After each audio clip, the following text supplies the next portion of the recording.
मस्त रहो।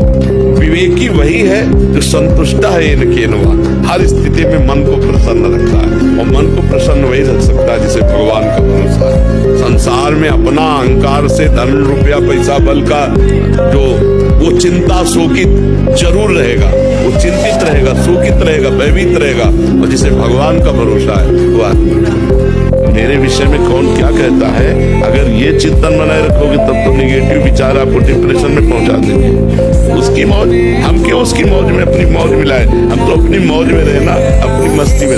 लोग अपनी मस्ती में रहना नहीं सीखते, लोग दूसरों के व्यवहार से दुख सुख का अनुभव करते हैं, इसीलिए फंसे रहते हैं। कोई कभी संसार में एक जैसा व्यवहार नहीं करता, कभी अनुकूल व्यवहार करता है, कभी प्रतिकूल व्यवहार करता है। ये सब ठीक नहीं है। कौन क्या कह रहा, छोड़ो, अपनी मस्ती में रहो और सहना सीखो। मनुष्य जन्म मिला सहने के लिए। प्रतिकूलता सहो, मान सहो, अपमान सहो, दुख सहो, सुख सहो। सुख सहने का मतलब अभिमान ना आने पावे, दुख सहने का मतलब शोक ना आने पावे, उदास न होने पावे, मुस्कुराकर बड़े से बड़े दुख को पार करना, ये भगवान के भक्त का स्वरूप होता है। इसलिए भगवान के भक्त बनो, भगवान का नाम जप करो, भगवान की महिमा सुनो तो तुम्हारा हृदय पवित्र होगा। मन के विरुद्ध चलना होगा। अगर मन के विरुद्ध नहीं चलोगे तो तुमसे गंदे काम ही करवाता रहेगा, गंदी सोच सोचवाता रहेगा, और फिर एक दिन ये आपके प्रति गलत सोचवा देगा। आप इतना डिप्रेशन में ले आएगा, इतना भय पैदा कर देगा, ये आपको सिखाएगा कि शरीर छोड़ दो। देखो ना, लोग अपने आप शूट कर लेते हैं, अपने आप जहर खा लेते हैं, अपने आप फांसी लगा लेते हैं। क्या है? वही मन है जिसको तुमने रोका नहीं। गलत किसी की तरफ ऐसा मत देखो कि वो नाराज हो गया तो हम दुखी हो जाए। मस्त रहो, गलत करो मत तो गलत सहो मत, फिर तुम्हारा कोई बाल बांका नहीं कर सकता। ऐसे बिल्कुल मस्त रहो। एक बार गलती हो जाए तो वो क्षमा के काबिल, कोई जान के भी हो जाए तो वो कह रहा है जरूर जान के होगी, पर अज्ञानी हो नहीं, वास्तविक जान। अब अगर वो गलती पुनरावृत्ति हो गई, अब हम अच्छा हमें देखना है कि अगर कोई भी हमसे ऐसी गलती हो गई जिसका हमें पश्चाताप नहीं होना चाहिए, कोई भी, फिर हम दोबारा नहीं होनी चाहिए। अगर दोबारा नहीं होगी, भगवान कहते हैं हम तो हम सर्वपाप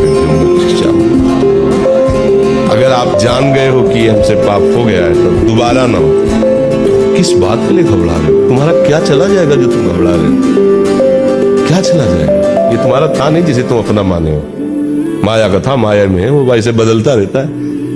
कहीं राजमहल नगर तो कहीं खंडहर, कहीं नदी का प्रवाह, कहीं ब्याह हो रहा है, कहीं मरण के शोक हो रहे हैं, कहीं जन्म के बधावे हो रहे हैं। ये खेल हरी का चल रहा है।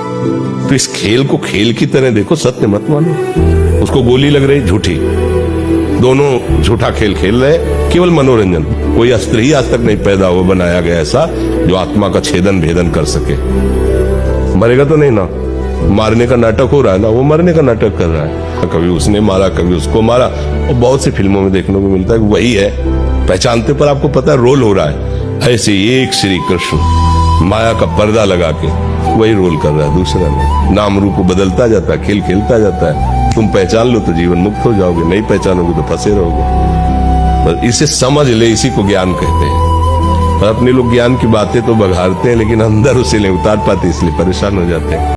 क्षमा सबसे बड़ा दंड है, जबकि क्षमा में कोई दंड नहीं दिया जाता। लेकिन भगवान शिव कह रहे हैं जो तुम्हारे साथ छल कर रहा है, कपट कर रहा है, तुम्हारे साथ उल्टा सीधा व्यवहार कर रहा है, तो आप नाम जप करते हुए शांत भाव से सह गए।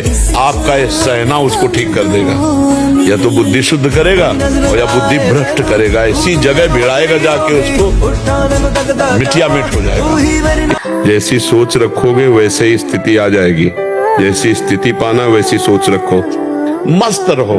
विवेकी वही है जो संतुष्ट है इनके नवा, हर स्थिति में मन को प्रसन्न रखता है, और मन को प्रसन्न वही रख सकता है जिसे भगवान का भरोसा है।